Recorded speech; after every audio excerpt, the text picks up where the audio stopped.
Opa, tudo bem? Sou o Caio César Rodrigues, professor e supervisor do curso de pilotagem de drones aqui no Centro Europeu. E hoje eu trago um convidado muito especial, Rafael Pacheco, que também é supervisor no nosso curso de pilotagens. Tudo bom, Rafael? E aí? Tudo bom, Caio? Meu nome é Rafael Luiz Mano Pacheco, eu sou piloto profissional de drones já há alguns anos e também atuo como analista em transformação digital. Sou um dos professores aqui do curso do Centro Europeu de pilotagem de drones aqui em Curitiba e também um dos supervisores do curso de drones para agricultura no Centro Europeu de Ponta Grossa, um projeto que nós demos início no ano passado, mais específico para aplicações voltadas ao agronegócio. Perfeito. Então hoje a gente começa um pouquinho, continuando nosso podcast, conversando um pouquinho mais sobre a questão de regulamentação. Que nem eu digo, mas drone, é brinquedo ou ele tem alguma regra, alguma lei, tem que seguir algum negócio? Eu posso comprar um drone por R$100, igual meu sobrinho tem, e sair pilotando? Como que funciona isso? Tem regras sim, e não são poucas. Inclusive, durante o curso, nós temos um módulo inteiro dedicado a entender essa parte de legislação e regulamentação dos drones. Perfeito. Então vamos conversar hoje um pouquinho aqui com o pessoal, trazer um pouco mais de conhecimento, explicar para eles um pouquinho mais da lei, um pouquinho mais de como funciona, o que é estar operando dentro da lei, o que são operações regulares, quais são as normativas. Então, o que eu digo para você? Se eu comprar qualquer drone, eu posso simplesmente ligar ele e sair pilotando? Não, já sabemos que não. Quais são os órgãos reguladores? Como que funciona toda essa parte da burocracia para trazer um pouco do conhecimento para os nossos ouvintes aqui? Não existe nenhuma regulamentação no sentido da aquisição do drone.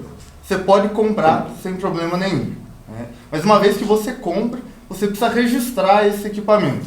Sim.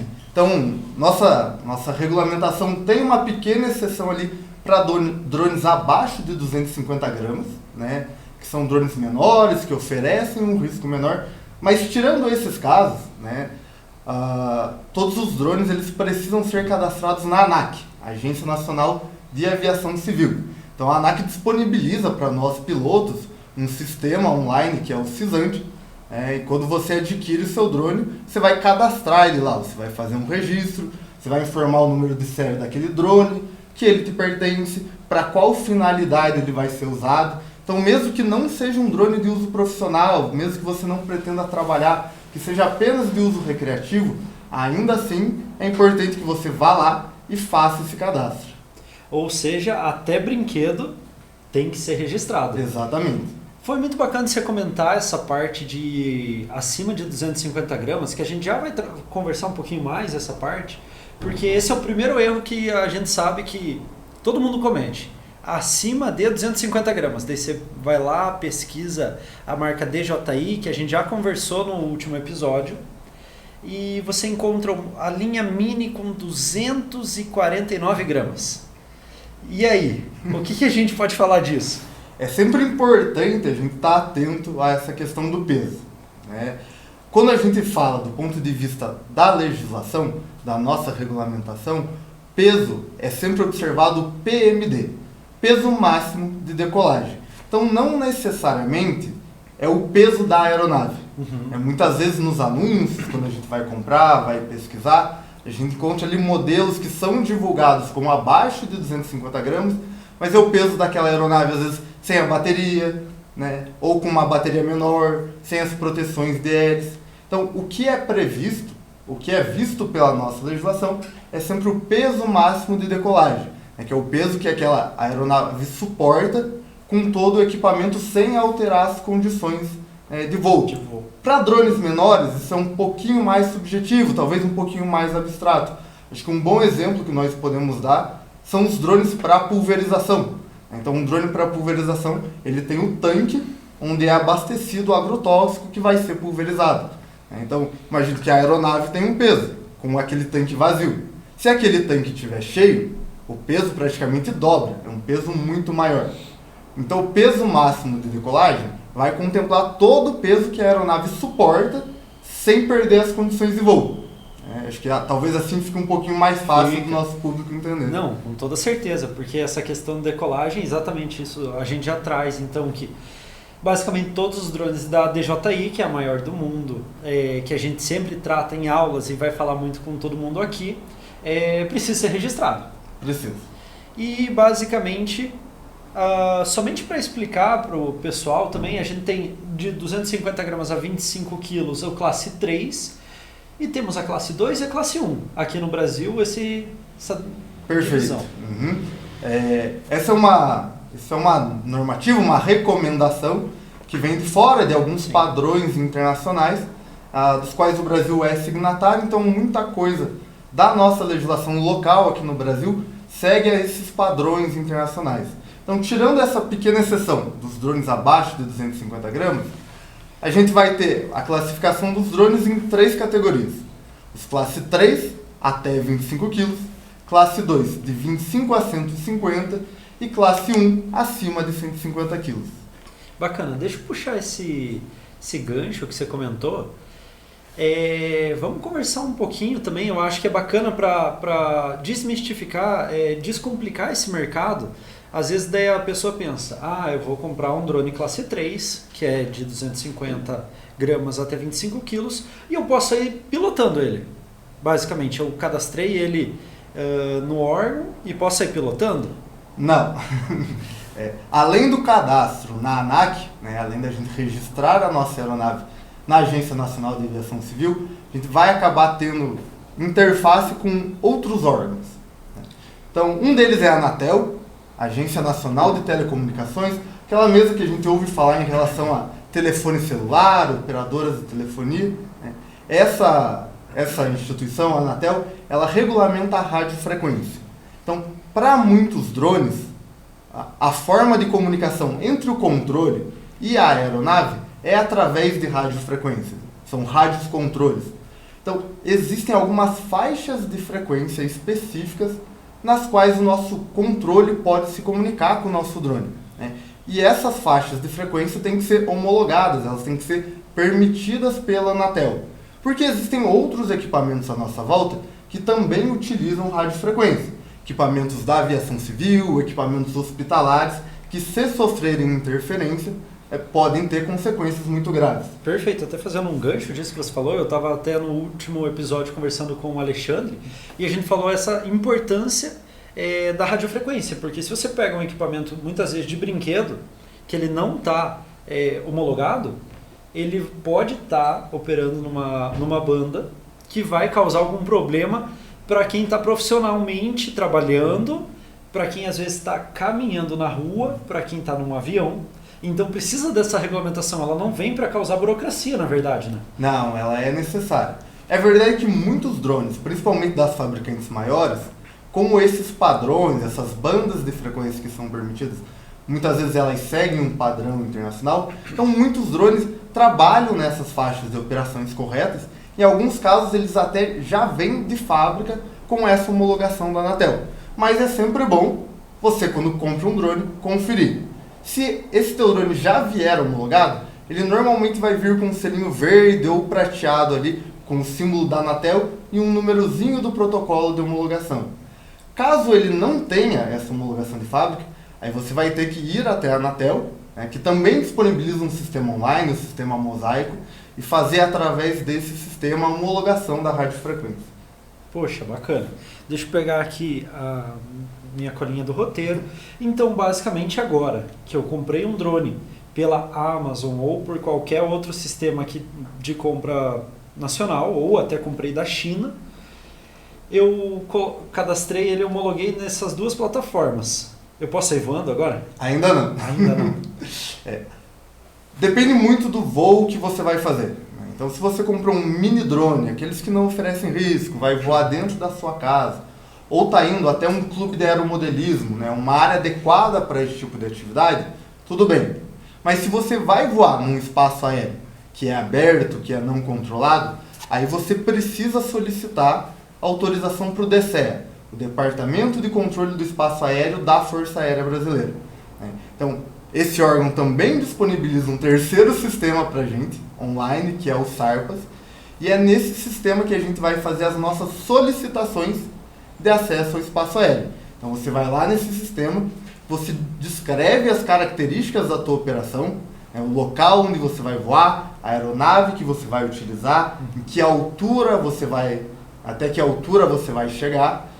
E aí, o pessoal do DCEA, mais especificamente do SINDACTA da região da operação, ele vai te dar essa autorização ou não. Então, dependendo das características dessa operação, você pode ter essa operação autorizada ou não. Essa operação pode vir antes ou pode vir depois.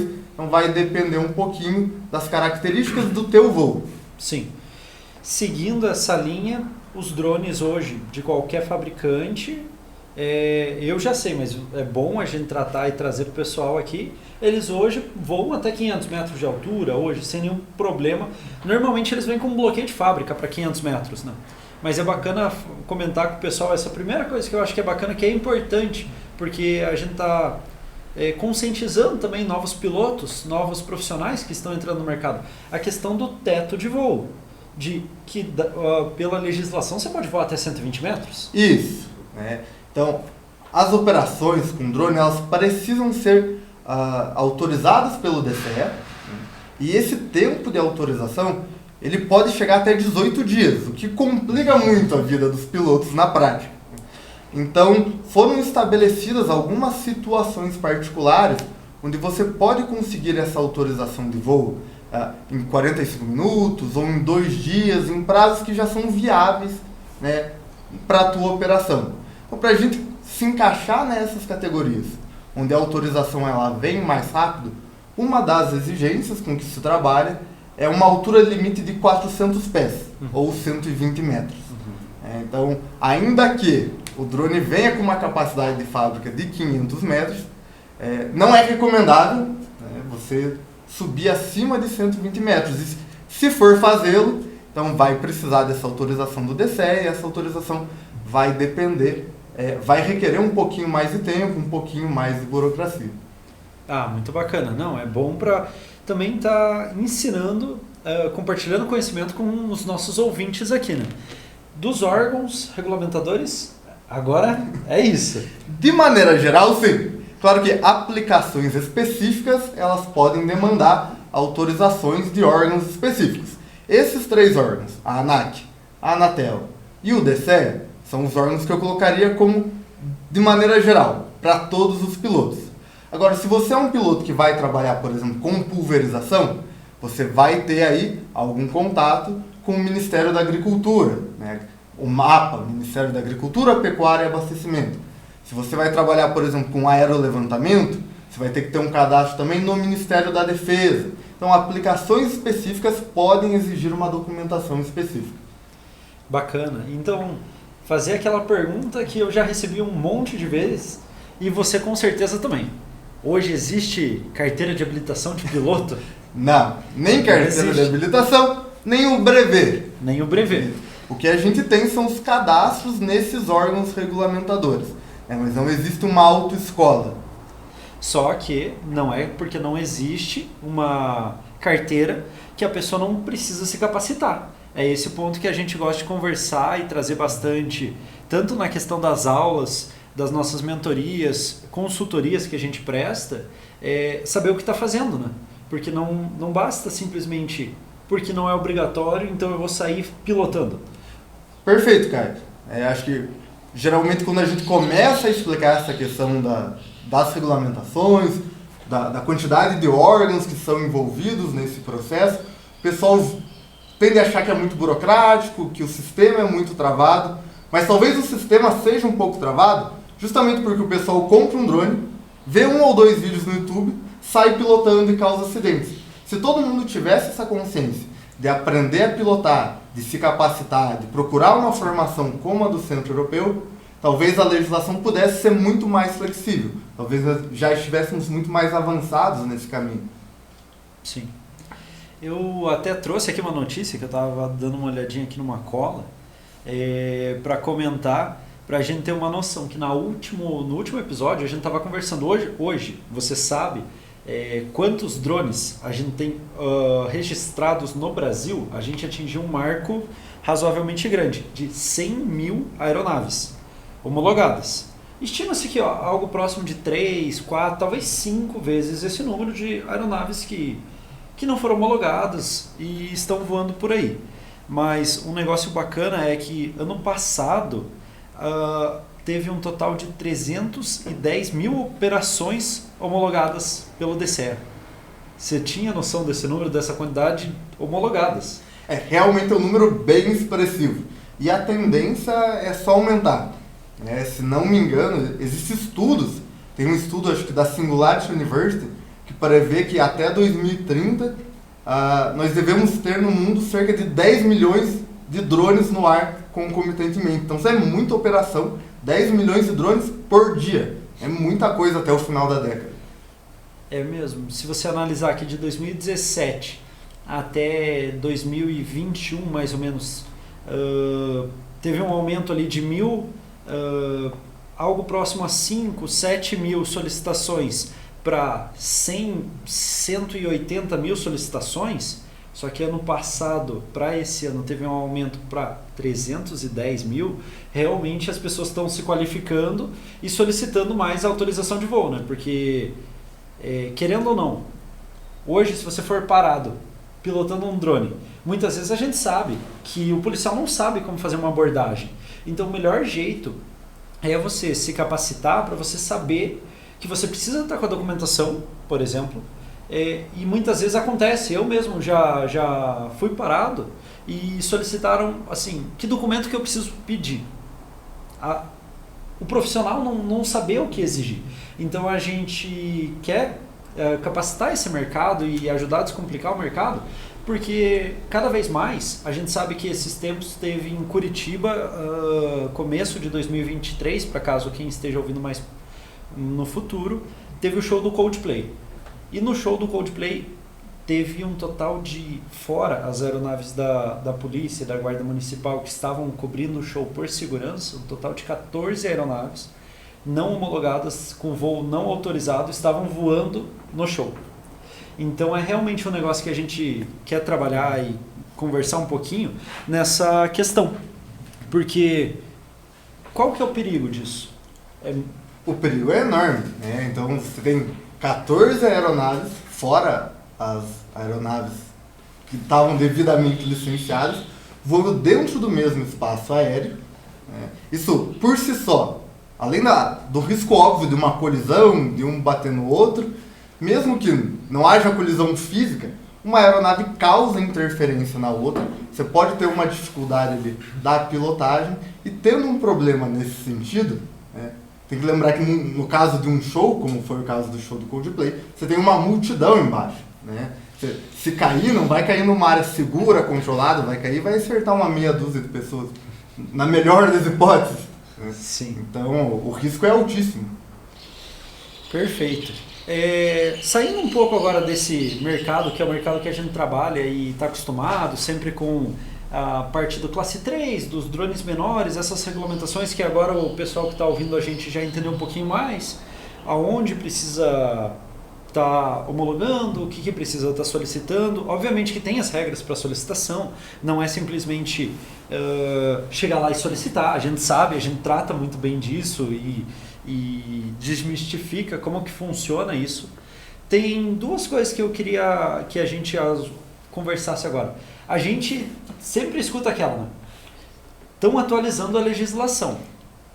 Agora mudou a legislação completa, que agora a gente sabe que está sendo alterado, mas ainda não temos nenhuma novidade. Até dia 3, hoje, quando estamos gravando, não teve nenhuma alteração. Não.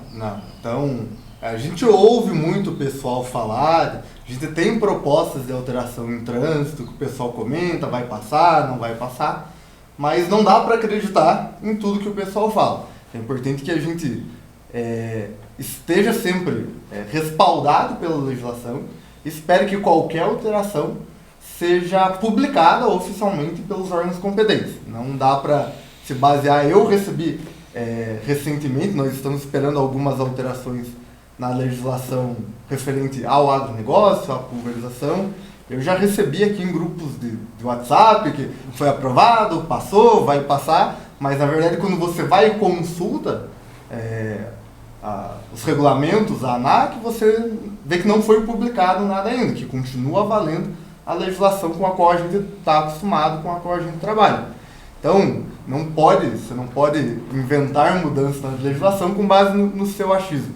Tem que sempre esperar que isso seja publicado, né, pelos órgãos competentes.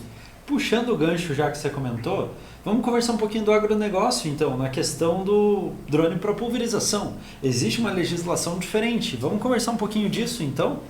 Podemos, claro. A grande legislação que existe para pulverização com drones, ela vem da portaria 298 do MAPA, Ministério da Agricultura, Pecuária e Abastecimento. Foi a primeira regulamentação específica que a gente teve nessa área. Né? Então ali ela define algumas funções, traz algumas definições, o que é uma RP, uma aeronave remotamente pilotada, o que é um piloto, um operador, e ela traz também o conceito de aplicador aeroagrícola remoto. Então, para você trabalhar com drones, na pulverização, você não tem só a questão da operação do drone, mas você tem a questão também da substância que está sendo pulverizada. Em muitos casos é uma substância tóxica, né, que pode causar impacto à vegetação, ao solo, a correntes d'água. Então você tem uma regulamentação nesse sentido, né, tem algumas restrições e tem também a exigência de um curso específico, uma certificação específica para poder atuar nessa área. Mas eu não preciso ser engenheiro, agrônomo, químico para... Não. Se você for engenheiro agrônomo, ou se você já tiver um outro curso lá da aviação civil, que é o coordenador de aviação agrícola, aí você fica dispensado da necessidade desse outro certificado, que a gente costuma chamar de CAR, Curso de para Aplicação Aeroagrícola Remota.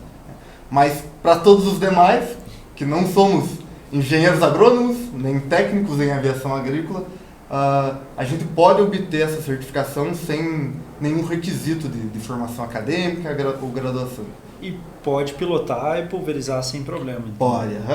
Não, muito bacana. Trazendo já disso, com certeza os nossos ouvintes e quem está assistindo a gente pode até visitar a gente, que a gente vai estar em São Paulo no mês que vem, na maior feira drone da América Latina. A Drone Show. A Drone Show.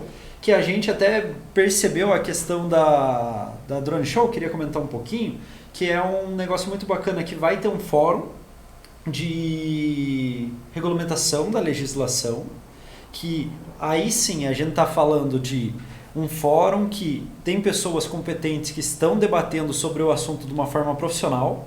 Aí pode ser que saia alguma coisa que mude esse cenário. E também a questão da quantidade de drones agrícolas que a gente verificou, né? A quantidade que esse mercado que o agro chegou realmente precisando, por isso que é o primeiro drone que eu vejo que tem uma legislação diferenciada, exclusiva. É o primeiro que tem algo direcionado, mas é por isso que a necessidade dessa habilitação, porque é onde tem uma velocidade muito rápida o agro, de chegar e precisar tá mexendo com componente químico e tudo mais. E faz sentido, né? Principalmente se você considerar o Brasil como sendo o celeiro do mundo, a gente sabe que o agronegócio aqui é fortíssimo, então o mercado, o campo que tem é muito grande. Cada vez mais vão surgir aplicações de drones e uma abertura nesse mercado.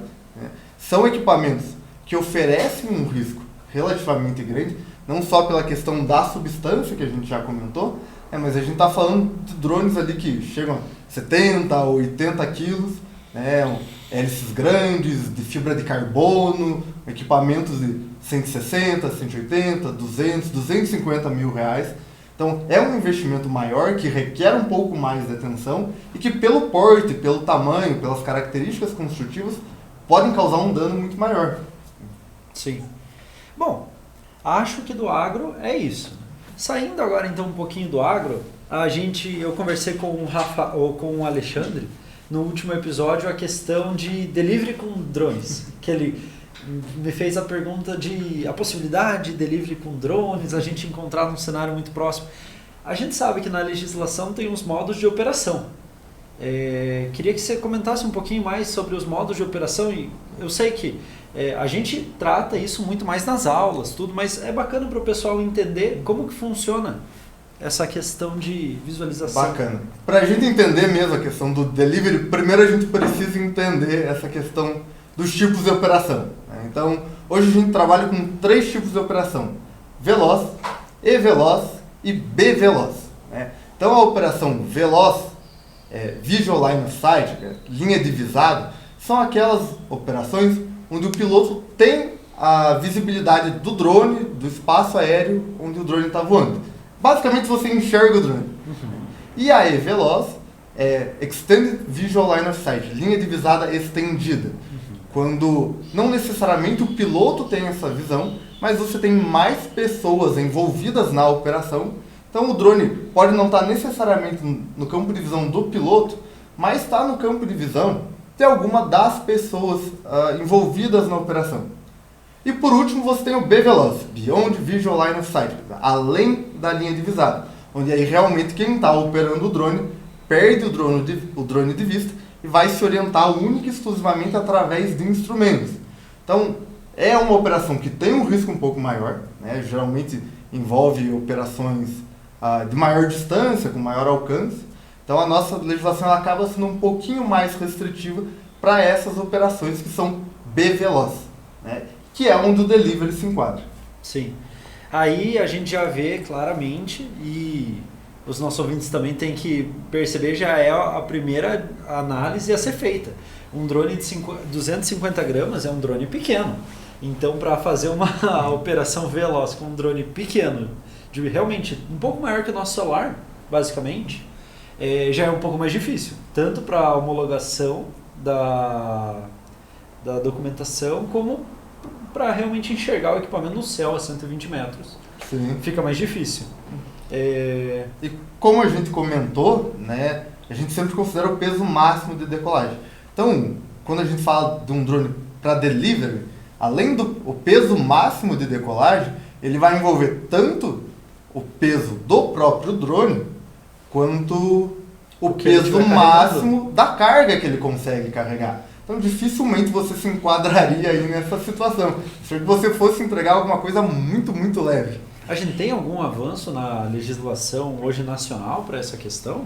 Nós temos algumas coisas bem interessantes, né? Oficialmente, nós não temos ainda um procedimento que preveja, né, autorização para qualquer pessoa ir lá e começar a atuar nesse campo. Mas nós já temos alguns precedentes. Então, no início do ano passado, né, no início de 2022, não sei quando o pessoal vai estar assistindo, nós tivemos a primeira autorização para uma empresa realizar esse tipo de operação, né, que foi a Speedbird Aero, que ela é parceira do iFood. Então, basicamente, delivery de comida com drone. Então, só fazer um adendo para isso. Vocês que assistiram o último episódio, essa não tem nada a ver com a história que o Alexandre estava comentando. Essa é uma operação regular, tá? A Speedbird faz uma operação regular, totalmente autorizada. Porque no último episódio a gente comentou sobre o vídeo que o Alexandre tem do iFood, um drone voando com uma corda de 10 metros, segurando uma caixa de motoboy escrito iFood. Então, desculpa lhe cortar, somente eu precisava fazer um adendo que senão o pessoal escuta na sequência e acha que essa empresa está fazendo um voo totalmente errado que a gente estava comentando. Não. É claro que na internet a gente encontra muita gambiarra, muita gente fazendo coisas com o drone que não são previstas. Você pega um drone, amarra uma corda, prende alguma coisa, faz alguma alteração eletromecânica e na grande maioria das vezes isso não está em conformidade com a nossa legislação. Mas nesse caso da Speedbird, é devidamente autorizado. Então, eles entraram em contato com a ANAC, né, se propondo a fazer esse tipo de operação e pedindo autorização. Então, como não existe até hoje, na verdade, um procedimento bem definido para isso, foi um caso que foi estudado, entendido e autorizado pela ANAC de maneira mais particular, de maneira específica. Então, não é um troço rápido, não é um troço simples. Eles levaram mais ou menos 8 meses para conseguir essa autorização, né? Desde a emissão da primeira CAV, que a gente chama. CAV é o certificado de autorização para voo experimental. Então, para poder realizar testes, foram realizados vários testes, primeiro no interior de São Paulo, depois um teste final em Aracaju, no Sergipe, que é onde vão ser feitas as primeiras operações, né? Então, foi um processo longo, processo de 8 meses, um processo demorado, experimental, mas que no final deu certo, no final foi autorizado. Então isso já abre um precedente aí para que no futuro a gente tenha mais empresas atuando nesse mercado. Essa autorização, até te perguntando se você sabe, que é uma dúvida minha, é com um piloto, porque hoje nossa legislação exige que tenha um piloto. Isso, é com piloto, né? No Brasil, nós não temos ainda a autorização para voo autônomo. Para sistema. Isso, para um voo onde é 100% automatizado, sem a necessidade do humano, né, atrás do controle, onde o drone tem a inteligência, tem a tomada de decisões. Então é um pouquinho diferente do voo automatizado, que o pessoal às vezes confunde. Você pode programar um drone para ele fazer uma operação sozinho, mas aí ele vai executar somente o que foi programado e mesmo assim existe a exigência de que o piloto esteja lá com possibilidade de intervir e assumir o controle, né, se necessário. Então aquilo que a gente vê mais futurista, de vários drones voando sozinho, vindo, pegando, levando, devolvendo e fazendo tudo isso sem o piloto, não é permitido. Certo. E a nossa legislação, ela basicamente importa de como que é lá fora, né?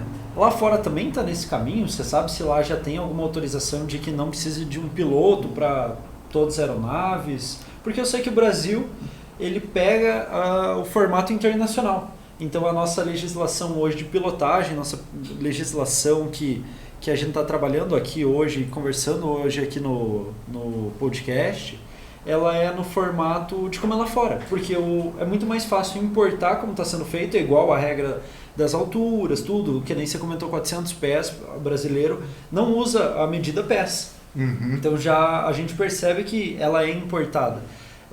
Tem alguma outra novidade, algum outro formato que está sendo aplicado lá fora que talvez venha para cá? Ainda não. Ainda não. Né? O Brasil, ele é signatário da Convenção de Chicago, então ele segue alguns padrões internacionais da aviação civil. Existe uma organização que é a Organização Internacional da Aviação Civil, onde ela define coisas relacionadas a todos os campos da aviação civil. Ela tem um documento 1009, que é específico para aeronaves remotamente pilotadas. Então, muito do que a gente tem aqui vem de lá. Lógico que cada país, mesmo os países signatários, eles adicionam alguma coisa a mais, as especificidades, as idiosincrasias locais, né? Mas tem países também que não são signatários desse acordo, que não seguem essas convenções. Então a gente tem, por exemplo, países no Oriente Médio, onde o drone é absolutamente proibido. Você chega lá com um drone, esse drone não sai do aeroporto, fica confiscado lá. Você não pode usar de jeito nenhum. E a gente tem também outros países onde não existe uma normativa. Então você pode levantar o drone sem registro nenhum e fazer o que você quiser sem problema nenhum. Lógico, se você causar algum acidente, né, aí você vai ser responsabilizado por isso. Mas o operar o drone não tem nenhuma regulamentação. Então varia bastante de país para país. Eu imaginei que, como os Estados Unidos já existe hoje uma regulamentação um pouco mais forte em relação a isso, até a questão, aí sim, de uma carteira de pilotagem, que os outros países já estavam caminhando para uma mesma linha, mas ainda... Eu acho que é a tendência, né? Eu acredito que muito provavelmente isso venha para o Brasil e não vai demorar muito. Os Estados Unidos têm a organização que seria equivalente para eles lá, a FAA, né? Ela já estabelece um curso, a necessidade de uma autorização, uma licença para você pilotar. Como nós falamos, não tem isso aqui ainda, mas é a tendência. Então lá ele já tem um número maior de aeronaves, um número maior de operações por dia e eles enxergaram essa necessidade. Então com o avanço da tecnologia, com a popularização do equipamento aqui no Brasil, essa tendência deve chegar aqui também. Perfeito, ainda mais que essa tendência, a gente vê essa necessidade, porque que nem eu estava conversando no último episódio, a questão as próprias fabricantes de drones, elas veem uma necessidade que inicialmente foi um dia, de certa forma, um brinquedo, e virou algo profissional, né? Então, as próprias fabricantes que a gente conversa e fala muito sempre de uma mesma marca aqui, e não é por patrocínio, é realmente por ela estar presente no mundo todo, a DJI, e por ela ser uma das melhores em todos os segmentos que ela tem, por ter assistência, por ser um equipamento que tem garantia, enfim. Só que ela tem também hoje já a questão da própria legislação, eu diria, deles, né? Que é um pouquinho da legislação de não te homologa um voo, mas ele te proíbe se você não tem homologação, correto? Que a gente até trata um pouquinho disso no curso, das famosas no-fly zones. Isso, existe. É claro que a gente acaba trazendo a DJI como referência, porque hoje ela tem cerca de 70% do market share global, então acaba sendo a marca com a qual a gente tem um pouquinho mais de contato. Mas essa ideia se aplica também a outras fabricantes. Eles trazem já algumas restrições de fábrica. A gente comentou da altura máxima. Então, elas têm feito um esforço, no sentido de estar em acordo com a legislação da maior parte dos países. Tem até uma questão política envolvida, a DJI e outras grandes fabricantes são chinesas. Então, a gente viu nos Estados Unidos, em governos passados, atritos entre o governo, entre os órgãos governamentais e empresas de origem chinesa por conflitos políticos. Então, para evitar sanções e restrições e, às vezes, aumento na taxação, as empresas têm feito esse esforço de, às vezes, já trazer a radiofrequência homologada pelo órgão governamental daquele país, que a gente viu que pode, às vezes, vir de fábrica, e também essa questão das no-fly zones, ou como a DJI chama, geozones. São áreas que a própria fabricante já restringe no teu equipamento. Naquelas áreas você não pode voar, ou você até pode, mas ele vem com algum aviso, uma limitação de altura, alguma restrição, que é justamente para evitar que o usuário comum, que não tem nenhum preparo, faça alguma coisa indevida. Porque aí pega mal para todo mundo, Sim. Inclusive para a fabricante. Você sabia que isso daí começou muito, essa questão da DJI foi na Europa por questão de decolagem do Phantom 3, um equipamento mais antigo, aí a gente está falando de 2016, 2015, e utilizava-se muito, se eu não me engano, na Inglaterra, na questão de decolavam muito na cabeceira do aeroporto, para filmar realmente os aviões fazendo decolagem. Só que viu-se a necessidade de fazer esse bloqueio, por quê? Porque você não se sente seguro, eu não me sentiria seguro, tá no avião, saber que o avião vai decolar e pode ter um drone ali que pode pegar no motor, pode causar um acidente, N coisas podem estar acontecendo. Então, a DJI propriamente dito, nasceu esses bloqueios deles por essa questão, por questão de segurança ou acidente na Europa. Então, é um negócio realmente que vem não para burocratizar, mas para deixar seguro o ambiente para os pilotos e também para as pessoas, para todo mundo. Hoje, até por questão de privacidade, no Brasil já tem alguns pontos. Nos Estados Unidos você consegue acessar e olhar onde tem bloqueio, tudo. No Brasil tem alguns pontos que condomínios de alto luxo, você sabia disso? Que condomínios de alto luxo, na verdade tem um bloqueio por questão de invasão à privacidade. Então alguns condomínios em São Paulo já tem alguns, no Rio de Janeiro tem alguns, que ele marca apenas o ponto do condomínio de alto padrão, provavelmente alguma celebridade, alguém muito rico, para não ter o que a gente viu em 2020, da pessoa levantar um drone sem nenhuma autorização e chegar até a sacada, chegar até uma janela, querer fazer uma gravação, isso era chamar alguma coisa que não deveria. Exatamente, invasão à privacidade. Isso era algo que até era comum você ver nos noticiários, na TV, assim, alguma filmagem de drone realmente de uma sacada. Então, começaram a fazer essa regulamentação para impedir para a questão de privacidade. E isso é realmente algo bacana, porque daí traz... porque a tecnologia avança muito rápido. Hoje a gente está gravando aqui, está falando como que é a legislação e como que está sendo abrangente.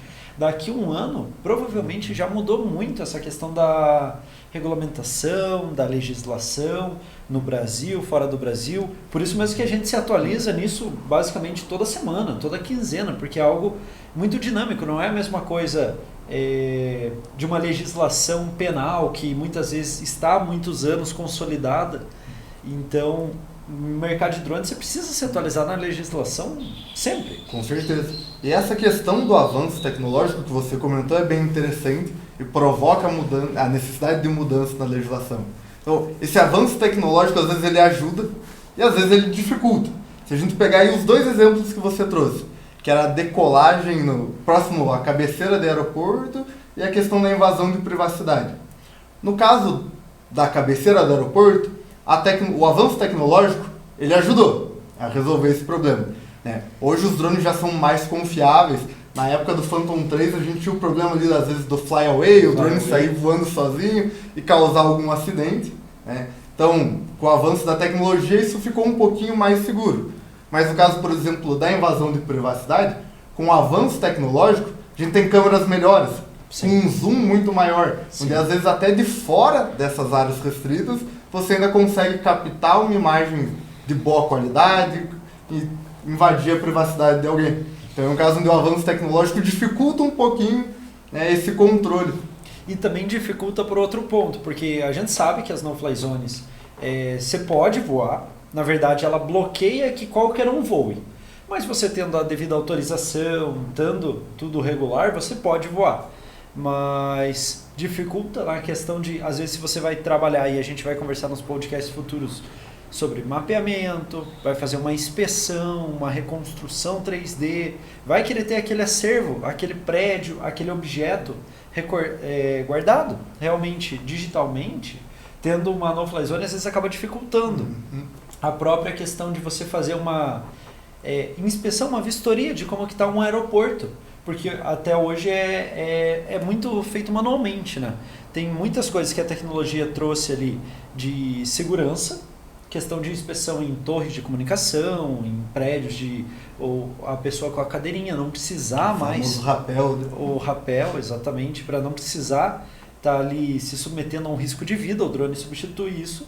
Só que algumas regulamentações acabam trazendo essa dificuldade, eu diria. Mas ela não vem como dificuldade propriamente dito, porque quem está capacitado, quem sabe o que está fazendo, quem está fazendo a operação regular, continua operando, continua trabalhando da mesma forma. Com certeza, até porque essas limitações que vêm do fabricante, as no-fly zones, geozones, elas não correspondem exatamente com a legislação, né? Especialmente com a nossa legislação aqui do Brasil.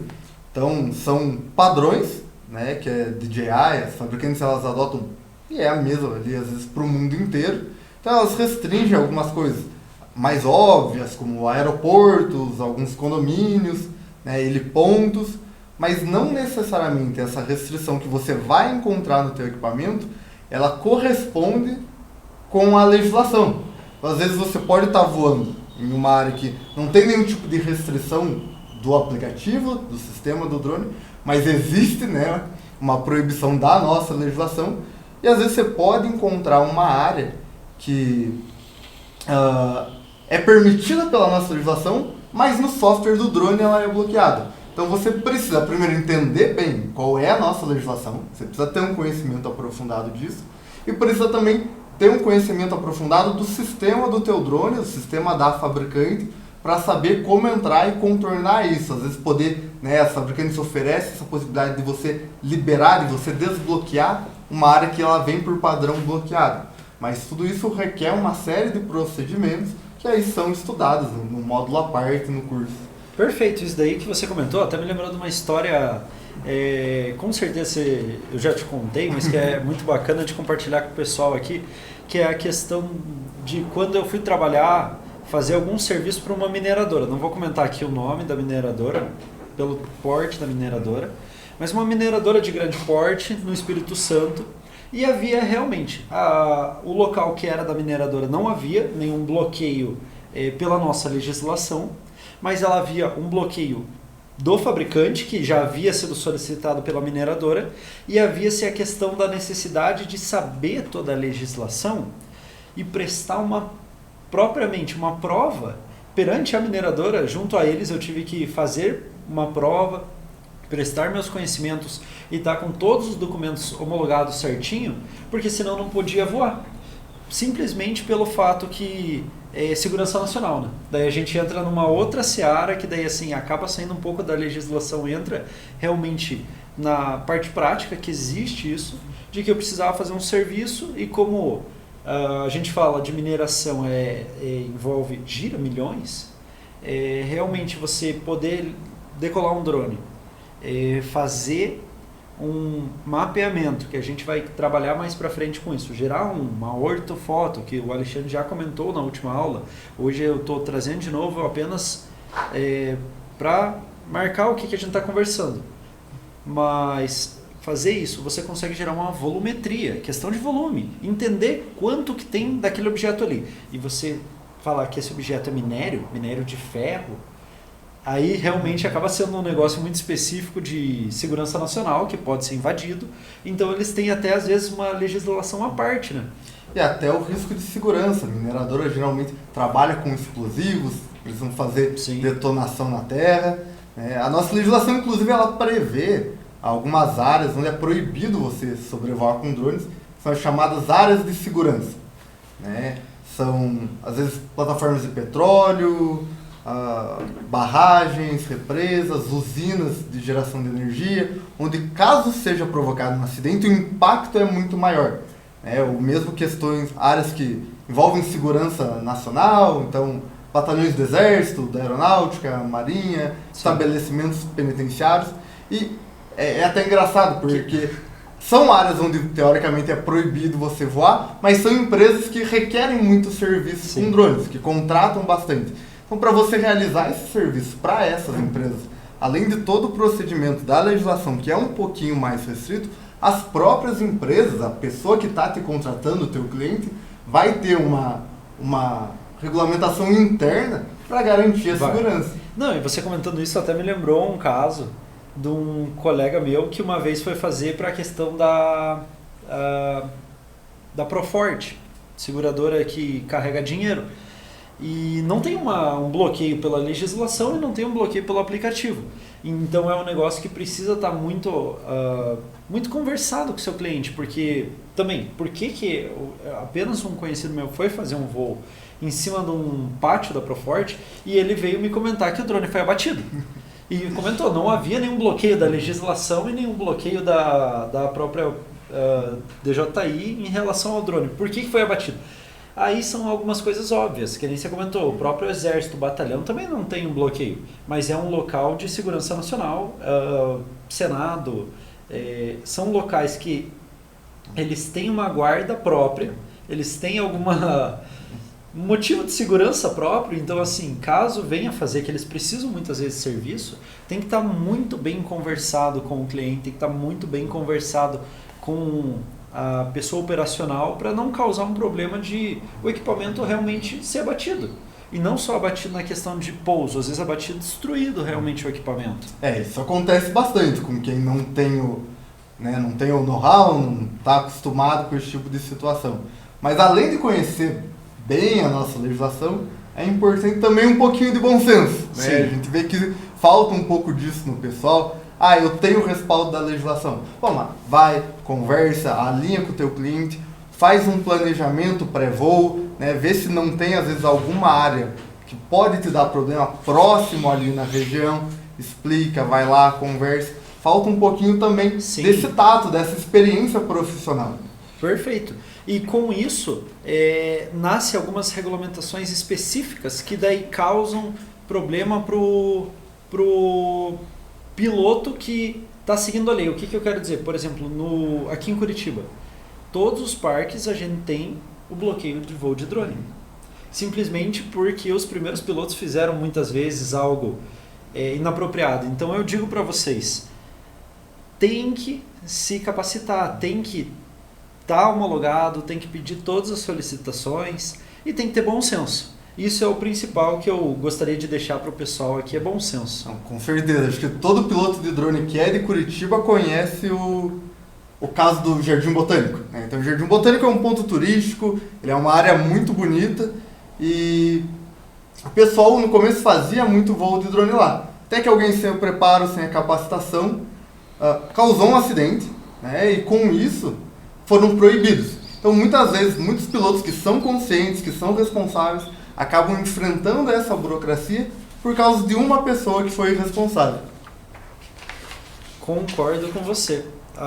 Os profissionais acabam sofrendo pelos amadores. Então, por isso que a gente mantém, eu bato o pé na questão de se capacite, continue ouvindo a gente.